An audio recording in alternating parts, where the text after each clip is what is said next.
Good morning, everyone. I hope you're all staying warm and staying safe on this blustery weekend. And I hope that you've got a good, strong, hot cup of coffee or a hot cocoa. Hope you've got blankets. And most of all, I hope that everyone has power and that you're all safe. I did post on our Facebook page an article from the Idaho State Journal that talks about some places that people can go to if they're without power. Um, it's what they listed was American Falls High School and I think Blackfoot High School. And so that's a little bit of a distance for those of you in Pocatello or Chubbuck.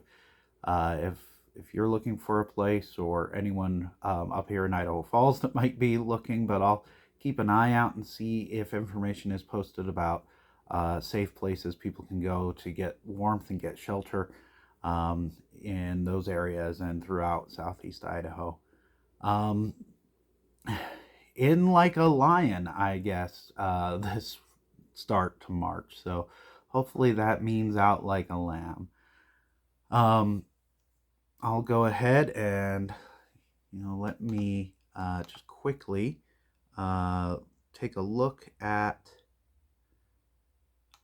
our announcements here. So just a few announcements. Um, we will be continuing our Bible study on Thursday at 1 p.m., weather permitting.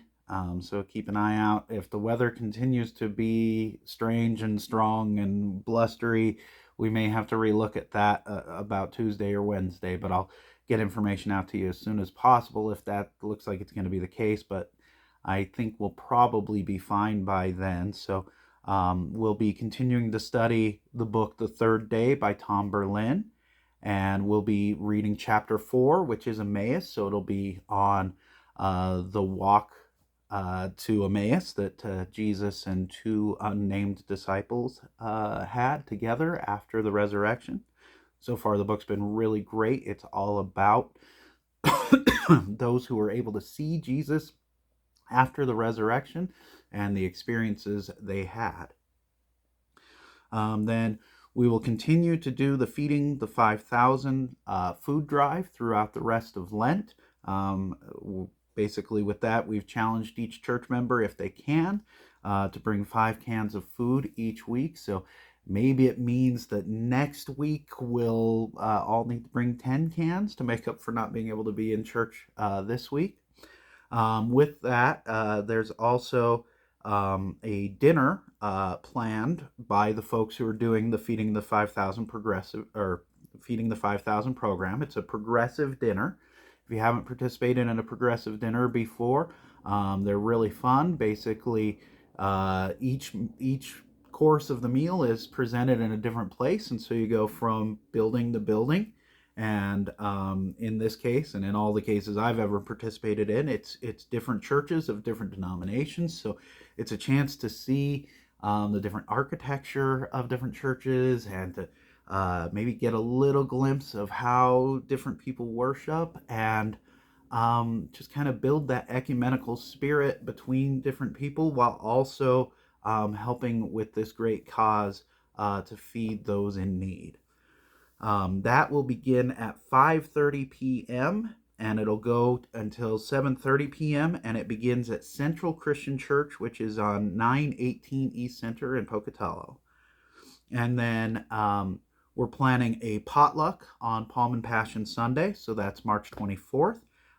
That's at the Chubbuck Church. We're planning a potluck. The same day at the American Falls Church. I'm not used to giving both sets of announcements at the same time. The same day at the American Falls Church, we'll be doing a love feast as part of the service, and so we'll be eating some great bread and fruit and cheese and nuts while we go through the Palm and the Passion story. And so it's been a really wonderful experience. The last few years we've done it on Palm and Passion Sunday, and it's worked out really well because we find that we're eating some of the same things they would have been eating as we're telling the story of the Last Supper. And so it just really feels like there's a connection there to what the disciples must have felt and what it must have felt like to be Peter when he denied Christ, and even what it might have felt like to be Judas when he betrayed Christ.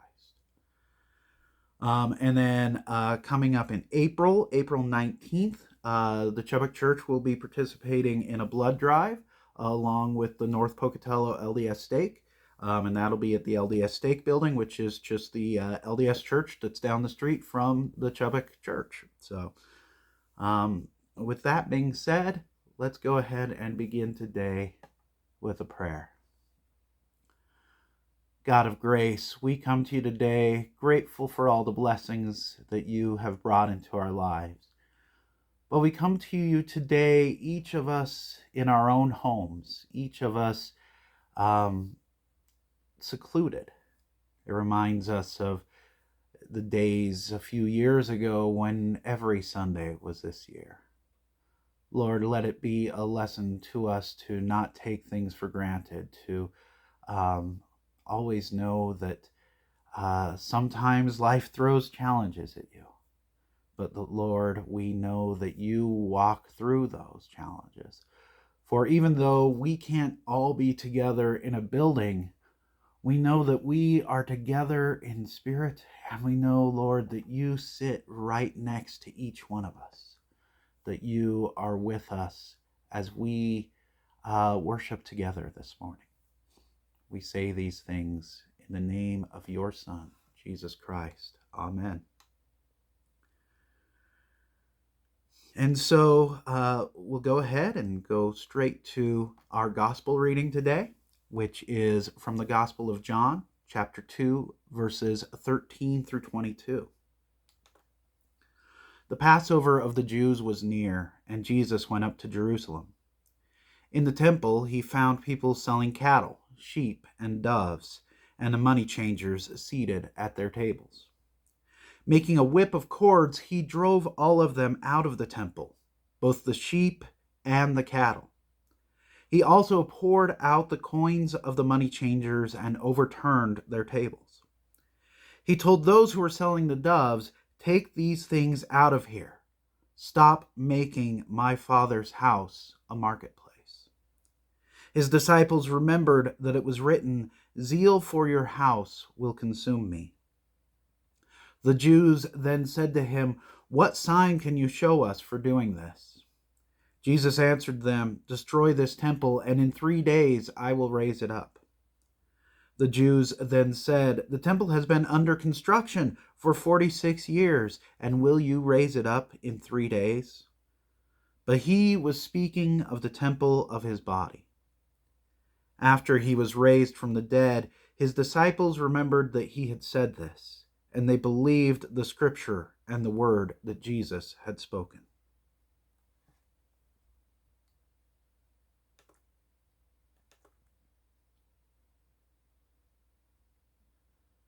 Today's story is a familiar one. It's an image that's familiar to a lot of us. But it's also a story that can be startling and shocking. This image we see here of Jesus with a whip in hand, driving animals and people out of the temple. We get this image of Jesus flipping tables. Flipping tables is a term that's come to have a new meaning in our culture in the last few years. Due to the events of an episode of The Real Housewives of New Jersey, the term flip a table has come to mean getting uncontrollably angry. But here's Jesus, nearly 2,000 years before that show ever aired, flipping tables. And it may be hard to reconcile this image of a rampaging, whip-wielding table flipper with the figure we know as the Prince of Peace. So what does this mean for us? Does it mean that we are also allowed to get angry? After all, Jesus got angry enough here to make a whip and start flipping over tables. So doesn't that leave us some wiggle room for anger ourselves? Does that give us a right and maybe even sometimes a responsibility to sometimes get ticked off and start flipping tables? When someone asks WWJD, what would Jesus do? Are we allowed to tell them that sometimes chasing people with whips and flipping tables over is an acceptable answer? I think the answer, as most answers to religious and moral questions are, is complicated. I think that yes, we are allowed to sometimes be angry.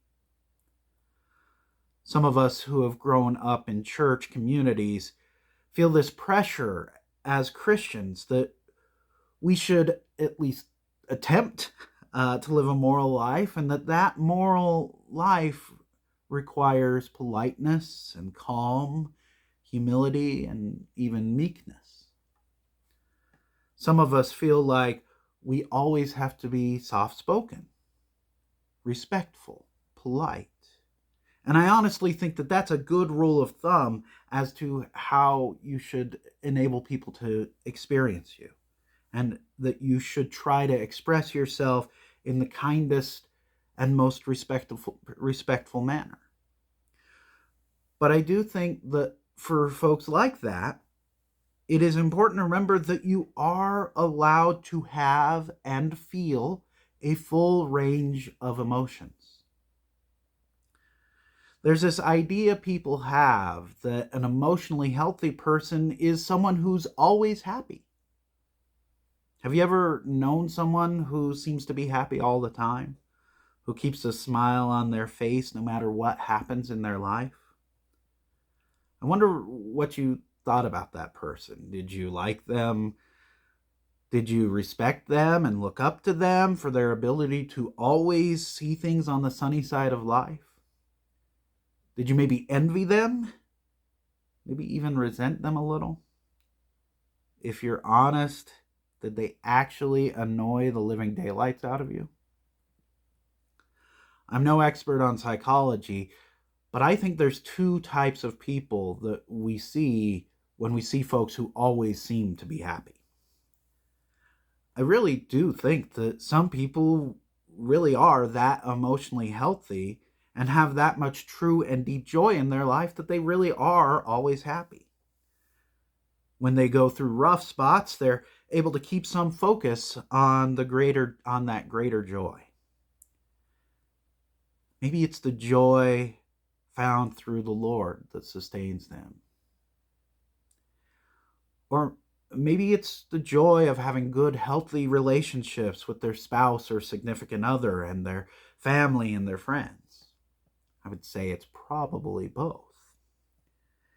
In those cases, I'm usually a bit in awe at their ability to keep that focus, because that's not something I've learned how to do. But then there's the other type of person who always seems to be happy. And these folks I honestly worry about. I think it's people who feel that they always have to put on a happy face.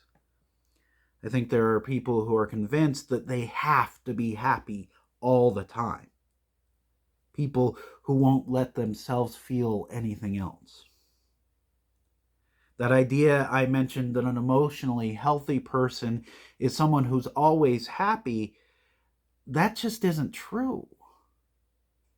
I think that a truly emotionally healthy person is someone who is capable of feeling the appropriate emotion at the appropriate time. Someone who can't feel all their emotions is like a car that can't go in reverse. Sure, as long as you have open road in front of you, you're fine. And if you need to turn around, you could always swing a U-turn or just go around the block. If your car only went forward, you'd be fine as long as you only needed to go forward. But no one needs to go forward all the time. Sometimes you have to back up. If you were somehow able only to be happy, you'd be fine as long as only good things were happening to you. But just like no one needs to go forward all the time, no one has only good things happen in their lives. Bad things and sad things and angering things are going to happen in each of our lives. And the emotionally healthy person is the person who is feeling the way the situation calls for. I've seen people mourning the death of loved ones, or dealing with the illness of a loved one, or going through divorce or through a breakup, or some other tragic or difficult time in their life, and someone tells them, cheer up, look on the bright side. Someone basically tells them to be happy, at a time when honestly, happy isn't the right gear to be in. Sometimes we're supposed to be sad. And yes, sometimes we are supposed to be mad. Why did Jesus get mad here? Well, for that, let's look at what was happening that so raised his ire. Our story takes place during Passover in Jerusalem.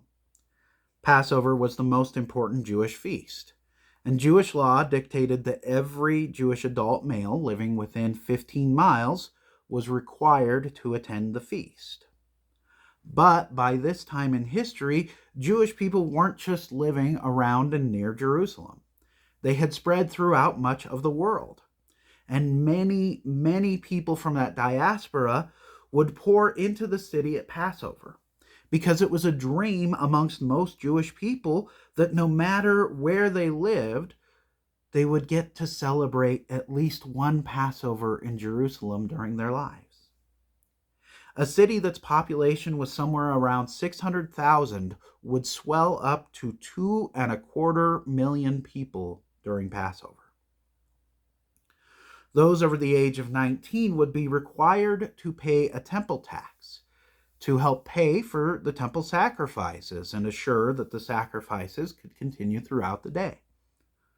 The price of the tax was half a shekel, which is about 1 day's wages. Within Palestine, all sorts of currencies, both local and foreign, were accepted for regular business in the marketplace. But since foreign money was considered to be unclean, the temple tax could only be paid with Galilean shekels or with special sanctuary shekels that were exclusive to the temple. So if you had different money, you'd have to exchange that for the temple money. And an exchange fee was added to that. If you wanted to sacrifice an animal, as was the custom for giving thanks to God, you could bring your own animal for sacrifice, or you could buy one at the temple. These travelers had come a long way and wanted to give thanks to God for a safe journey. But most hadn't brought the appropriate animal with them. Sacrificial animals had to be perfectly unblemished. So even if you were a local shepherd and you brought your own lamb, it might have spots that would make it considered unclean. And so any animal that you brought in from outside was likely to be judged as unfit for sacrifice. Even animals bought in the city wouldn't pass the test, and animals bought at the temple cost 15 times as much as if you bought it somewhere else. The trip to Jerusalem itself was really expensive. You'd have to pay a tax to worship at the temple at all. Then you'd have an exchange fee to exchange your unclean foreign money for appropriate money. And then, in order to give your thanks to God, you'd have to pay to buy a sacrificial animal at an extremely overblown rate. So you can see how the basic and understandable idea of collecting enough money to pay for the work that needed to be done in the temple had been manipulated into what must have been a very, very profitable con. The temple at the time was divided into a series of different courts, each one inside the others, increasingly smaller and increasingly more exclusive. The outside court was the court of the Gentiles, which meant that anyone could be there, including Gentiles, people who didn't believe in the Hebrew God. But being polygamous, or not polygamous, polytheistic people, believing in many gods, sometimes they would still want to give thanks to the Hebrew God for their safe travel. And from the Jewish point of view, the temple had this court of Gentiles so that those of a different faith could be allowed in to enter so that they could give thanks to God. Further in was the court of women, because this is a patriarchal society in that day, and women were not afforded the full rights of the faith. Beyond that was the court of Israelites, open to all Jewish adult males. And finally, the innermost section was the court of the priests, a section that only the priests could enter. So Jesus sees the temple, which is meant for the worship of God, but it's being used to fleece foreign travelers and others for lots of money. That use is also keeping people from other religious backgrounds from feeling like they're welcome and safe to come in. We have divisions in the sections of the temple that discriminate against not only those Gentiles and women, but even the laity. So any of these things might have been what made Jesus mad. Possibly all of them together. So if we're going to get mad, we need to compare what we're mad about to these things. So if you find yourself angry, maybe you should ask yourself if what you're mad falls into one of these two categories. First, people being taken advantage of, like the people who are being charged money in all sorts of really questionable ways by those in the temple. We still, of course, see all sorts of ways in which those with the least are taken advantage of by sometimes those who have a lot more. 2, people being discriminated against, either because of their religious background, like the Gentiles, who could only come into the noisy part of the temple, or because of where they come from, like the people who are being taken for so much money after a long journey, or because of their gender or sexuality or gender identity, like the women who could only go so far into the temple, who didn't have the full religious rights that the men were able to have. Or even because of their station in life or their position in the church, like the laity who could not enter into the sacred places that were reserved only for the priesthood. Or maybe like anyone who doesn't fit the expectation of who would normally be welcomed into the temple, who would normally be welcomed into the church. You can see why Jesus got mad. I do want to add a word of caution here. It could be easy to read this story and think that what Jesus is mad at is Jewish customs, or that he's mad at the Jewish faith. And I think that's an incorrect and dangerous way to read this that could lead to anti-Semitic views. Keep in mind that this temple itself is Jewish, and Jesus refers to it as his Father's house. It is not the Jewish faith or the Jewish people who have angered Jesus here, but the misuse and misrepresentation of that faith. The people who have corrupted the faith and traditions in order to take advantage of others. And that's a warning to people of any faith, including our own, to watch out for those who would twist what we believe in and what we have faith in order to harm and take advantage of others. And those times when people are being taken advantage of, that is when we are supposed to get mad. But flipping the tables, Are we supposed to get that mad? Should that be our reaction when people have angered us? Well, I would point out to you that this is one story of Jesus. That there is this one time when he got this angry. There are plenty of other stories in the Gospels where someone says something boneheaded or does something stupid that would probably tick the rest of us off.